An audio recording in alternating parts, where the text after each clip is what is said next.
De hecho, si ustedes ven el documento, se dan cuenta cómo antes lo que es el contrato de arras aparece un recuadro sombreado y remarcable. ¿De acuerdo? Bien, lo que podríamos decir entonces es que en este documento, es decir, en esta hoja, realmente lo que tenemos son dos contratos distintos. Por un lado tenemos el contrato de arras, que es este de aquí abajo, y que va a firmar ¿quién? Comprador y vendedor. Y por otro lado tenemos lo que se llama un reconocimiento de gestión y de honorarios. Es decir, hay alguien que le va a reconocer, en este caso a la agencia inmobiliaria, tres cosas. Primero, le va a reconocer quien le encargó la venta. Segundo, le va a reconocer que ha localizado la agencia inmobiliaria a ese comprador. Y tercero, le va a reconocer que como consecuencia de lo anterior, esa persona viene obligada al pago de una cantidad en concepto de honorarios. Y yo les pregunto, esa persona que le tiene que reconocer a la agencia inmobiliaria que le va a pagar honorarios, ¿quién es? ¿El vendedor o el comprador? El vendedor. ¿Por qué es el vendedor? Es el que ha encargado la venta. Porque es el que ha encargado la venta. Es el único que se ha obligado a pagarle a la agencia inmobiliaria. ¿De acuerdo? Pues bien, como consecuencia de lo que les estoy diciendo, en este recuadro firmarán únicamente el vendedor y la agencia inmobiliaria. ¿Queda claro? Pero fíjense lo que dice la estipulación tercera que aparece en el recuadro. Dice, el vendedor abonará la cantidad de X euros más el IVA correspondiente a la inmobiliaria en el momento y a la firma de la escritura pública que fijan las partes, no abonando cantidad alguna en caso de no consumarse la compraventa. ¿Qué significa esto? Significa varias cosas. En primer lugar, que lo que aquí el vendedor está reconociendo que va a pagar a la agencia inmobiliaria ya no es un porcentaje, como en el encargo de venta, que era un 5%. Aquí es una cantidad exacta, una cantidad al céntimo. ¿Y saben por qué? Porque ya tenemos el precio final de venta. ¿Y cuál es el precio final de venta? El que figure ¿dónde? El que figure en el contrato de arras.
las cláusulas que figuran en hojas contra.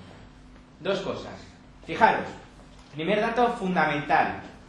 Cuando yo procedo a hacer el contrato de arras, tengo que pedir una nota informativa simple del registro. Y tengo que pedir una nota informativa simple del registro que voy a incorporar como anexo al contrato que firmen las partes. ¿De acuerdo? Con ello, ¿qué estoy garantizando?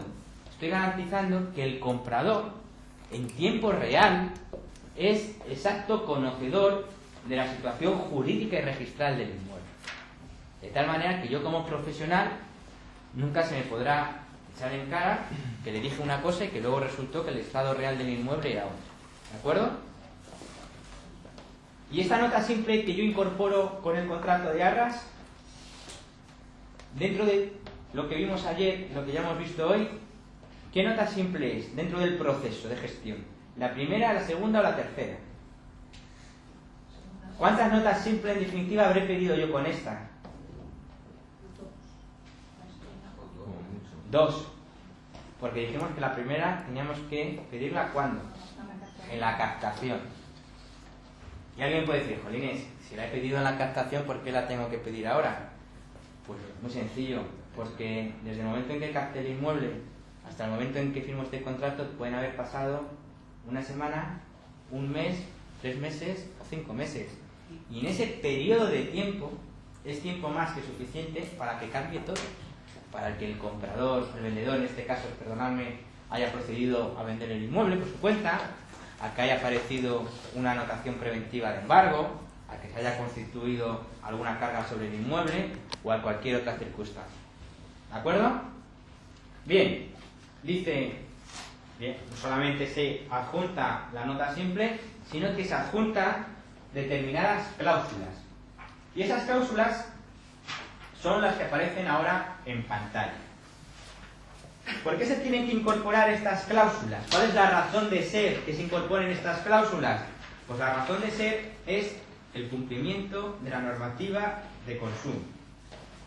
Concretamente, el Real Decreto 515/1989 de 21 de abril nos dice que en los contratos de arras o compraventas deben obligatoriamente introducirse estas cláusulas a los efectos de informar al comprador de determinadas circunstancias. ¿Y cuáles son esas circunstancias? Primera, transcripción de los artículos 1279 y 1280, apartado 1 del Código Civil. ¿Y qué es lo que nos dicen estos artículos? El 1279 nos dice que si la ley exigiera el otorgamiento de escritura u otra forma especial para hacer efectivas las obligaciones propias de un contrato, los contratantes podrán compelerse recíprocamente a llenar aquella forma desde que hubiese intervenido el consentimiento y demás requisitos necesarios para su validez. ¿Qué significa este artículo? ¿Aporta algo al contrato? No. Lo único que dice este artículo, que desde que se firma el contrato, cualquiera de las partes puede compeler, es decir, puede exigir a la otra elevarlo a escritura pública. Pero no dice nada más. ¿De acuerdo? ¿Y qué nos dice el artículo 1280, apartado 1? Que los actos y contratos que tengan por objeto la transmisión, modificación o extinción, en este caso de derechos reales sobre bienes inmuebles, deberán de documentarse, es decir, deberán de hacerse constar en documento público, en escritura. Tampoco dice nada, porque nuestro ordenamiento, como les estaba explicando, rige el principio de libertad de forma. Se puede vender una casa en documento privado. ¿De acuerdo? ¿Queda claro? Son cláusulas informativas.